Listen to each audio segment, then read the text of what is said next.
Hi everybody, I'm Blair, a Grandmaster support main who loves playing enchanters. In this video, I'll show you this very fun and very broken Karma build that I'm using to farm LP in my ranked games. Coming from Season 13, I think we all know that Karma is not in her best spot.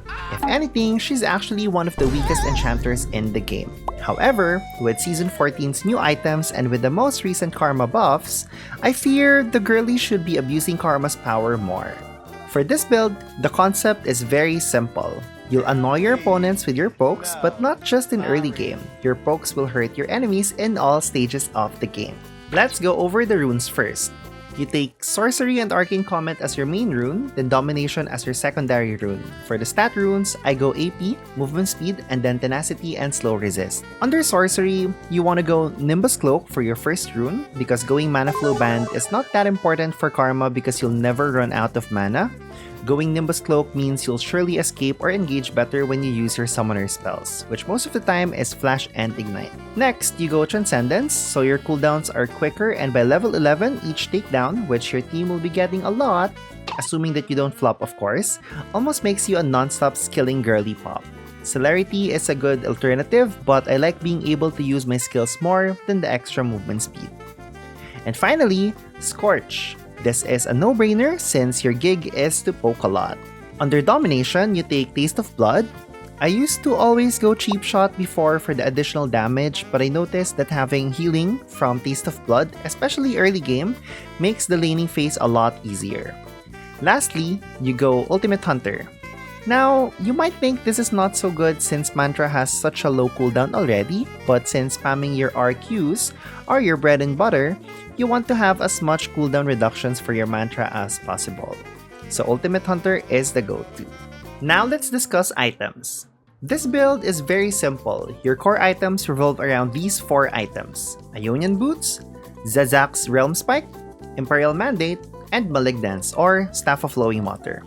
After you've built these, the rest of your items, you can flex. You always want to prioritize getting your boots first because this will make landing your pokes easier and it will make your roaming easier as well.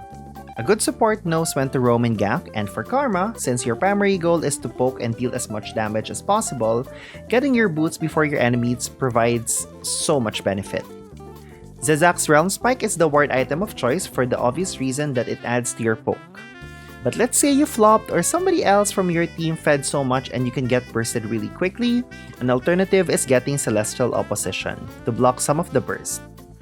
Feel free to flex around your ward items since they're currently overtuned and you can't go wrong with anyone. For your main core item, you want to go Imperial Mandate.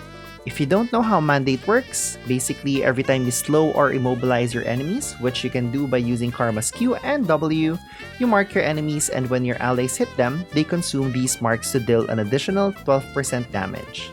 Meaning, if you land your RQ, which is your strongest burst in combination with the Mandate mark, your teammates could easily just kill your opponents. For your last core item, you can choose between Malignance or Staff of Flowing Water.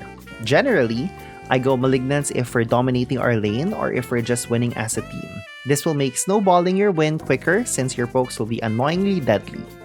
If for some reason you'll need your shields more and you'll frequently use your RE, then you can go buy Staff. Honestly, if you're able to bully bot lane so much, you'll almost always want to go Malignance as well. Games usually end when you get these 4 core items, but in rare cases that the game turns into a Dota 2 clown fiesta, I believe you girlies are smart enough to know what to build next. You can go either the Enchanter route and build Enchanter items, or build tank items if you need to go a little bit tankier, or you can always just go full AP. The choice is yours. Just remember to choose based on your team needs and how it fits your overall gameplay. Now, lastly, let's discuss skills. Obviously, you want to max Q first for maximum damage, and then E followed by R and then W. Most of your games, if you do everything correctly, you shouldn't be punished for maxing Q first. However, if you feel like your team needs your shields more, you can put 3 points in Q first, and then max E. Like with the items, remember to flex this based on what's needed by your team. And that's it for this easy to play yet very strong and very broken Karma build. Thank you so much for watching this video, and if you love this build or if you have any questions, feel free to let me know in the comments. You can also watch me play this build live on my stream. Links to my other socials are in the description. As always, remember to always choose kindness. Bye!